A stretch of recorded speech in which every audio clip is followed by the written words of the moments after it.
morning, ladies and gentlemen. I would like to welcome you all to Semarang.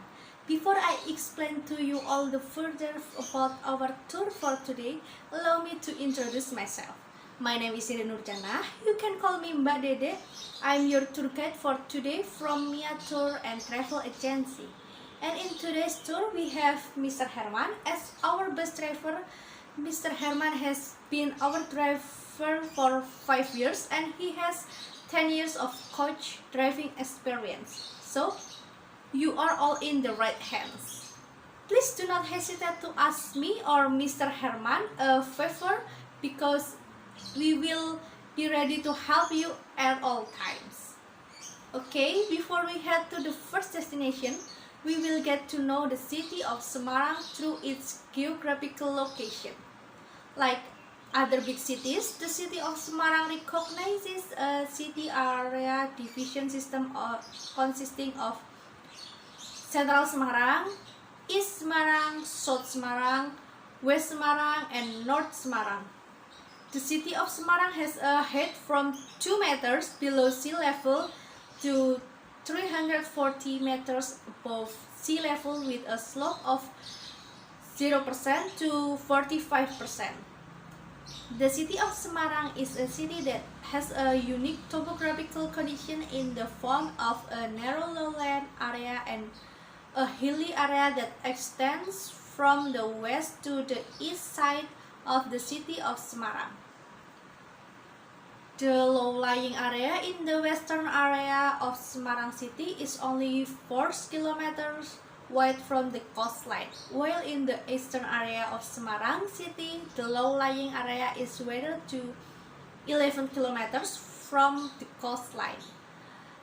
This low-lying area is a floodplain from the major rivers flowing in the city of Semarang, such as the Kaligarang Banjir Canal, Pengkol River, Beringin River. This low-lying area stretches on the north side of Semarang city and almost covers 40% of the total area of Semarang city.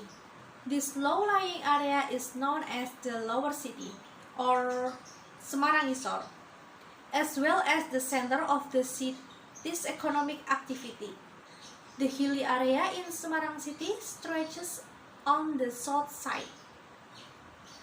These hills are part of a series of mountainous formations north of Java that stretches from Banten to East Java. The hilly area in Semarang city is known as the upper city or Semarang Dhuwur.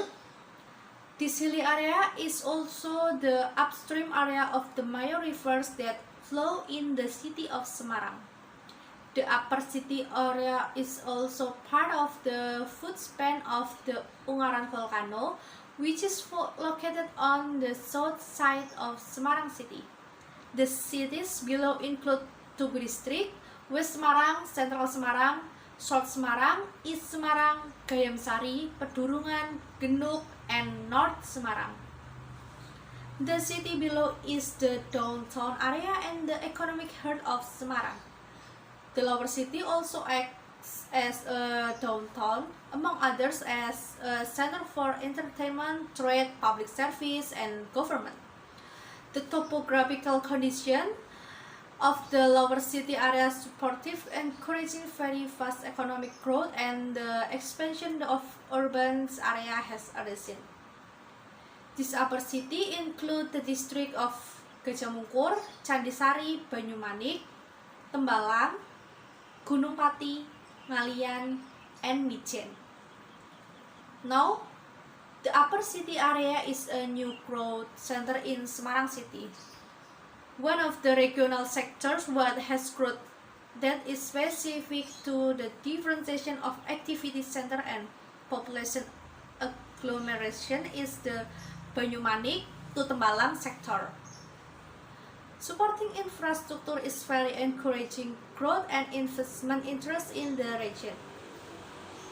Growth in this area is marked by the development of settlements, the emergence of the new economic centers, and the existence of skyscrapers.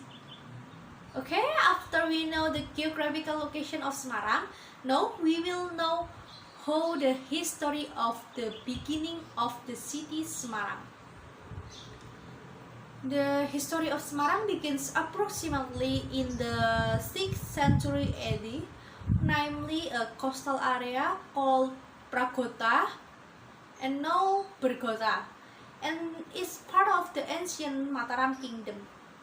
The area at that time was a port, and in front of it was a cluster of small islands. As a result of deposition, which is still ongoing, these clusters are now fused to farmland.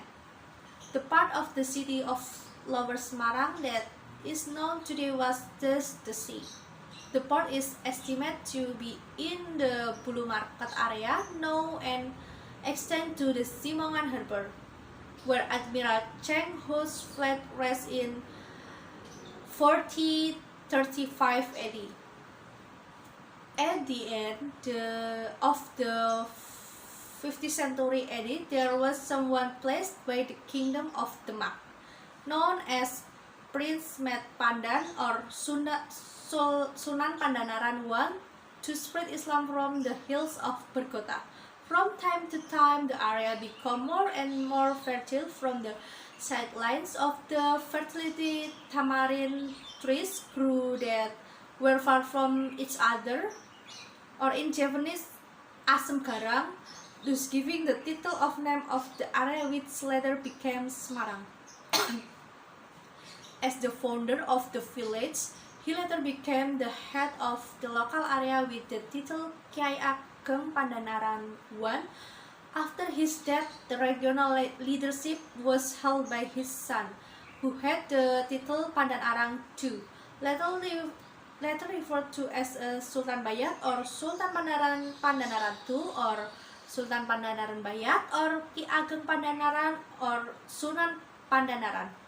Under the leadership of Pandanaran II, the Semarang area showed increasing growth, thus attracting the attention of Sultan Hadiwijaya of the Sultanate of Pajang.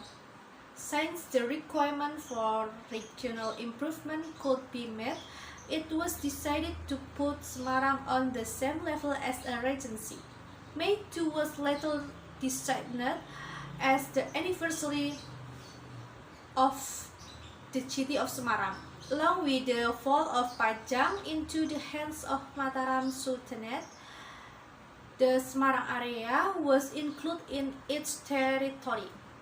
On January 50, 1678, Amangkurat II of the Sultanate of Mataram in Kartasuria mortgaged Semarang and its surroundings to the VOC as part of the payment of the debt.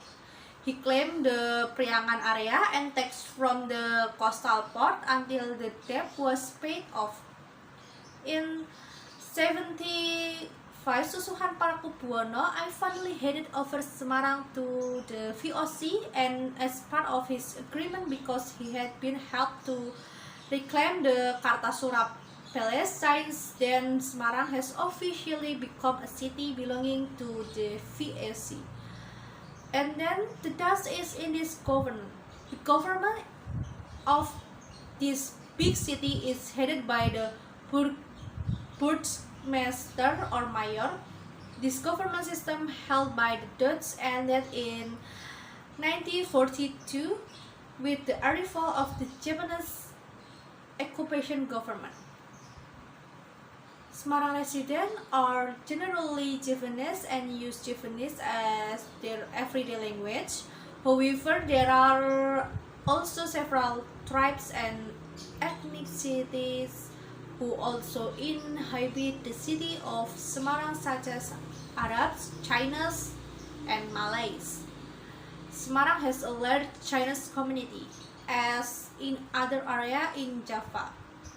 Especially in Central Java, they have mingled closely with the local population and have used Javanese in communication for hundreds of years. The majority regions adopt Islam. According to BPS Semarang, the composition of the population is 93% Javanese, 4% Chinese, and 3% other ethnic groups. The government of the big city is headed by a burgomaster mayor. Okay, now welcome to our first destination is the old city of Semarang. On the left, we can see the train station. On the left, we can see the Tawang train station. In Jakarta has bus train station if the Batavia. Outside Semarang also has a classic train station featuring classical European architecture called Tawang train station. Built in 1870 by the Netherlands Indische Spoorwegmaatschappij, Tawang station is one of the oldest and largest railway stations in Indonesia, which is still very much an operation today. Next, we go to the iconic Blenduk Protestant Church. Right at the heart of the outset or Semarang Old Town is the iconic Blenduk, or the church with a dome. Built in 1743, the church is the oldest Protestant church in Central Java. Originally built in the traditional Javanese Joglo style, the church underwent a remodeling into the iconic Doric design that can be seen today. The emblematic octagonal copper dome, also known as Blenduk in Javanese language, is said to be inspired by the church of Peter Basilia in the Vatican City. Other iconic features of this church are two surrounding clock towers, the stately Baroque organ, floating octagonal pulpit, antique spiral work, iron staircase, and rattan teak pews.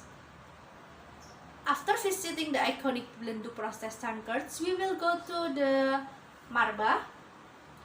The Marba building was built in the 19th century.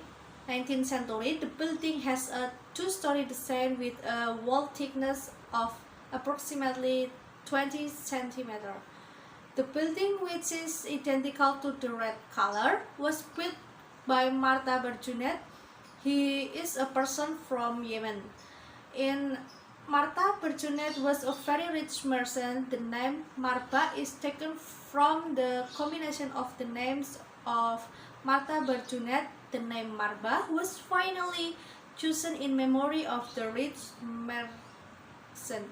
At the time, this exotic building functioned as a shipping office for marine cargo expedition and commonly carried. The building was also once a modern shop called the Zeikel. In the past, the shop of the only modern shop in the old town area. The age of the buildings is believed to be more than 100 years because in 1910 or Koning Kling Institution land and portrait of the building. KETLV is a scientific institution. The institute has close links with research in anthropology, linguistics, social science. The visit to Marba ends our tour today. I wish you all a pleasant and memorable journey and learn a lot on this journey. Thank you. Keep in touch. See you next time.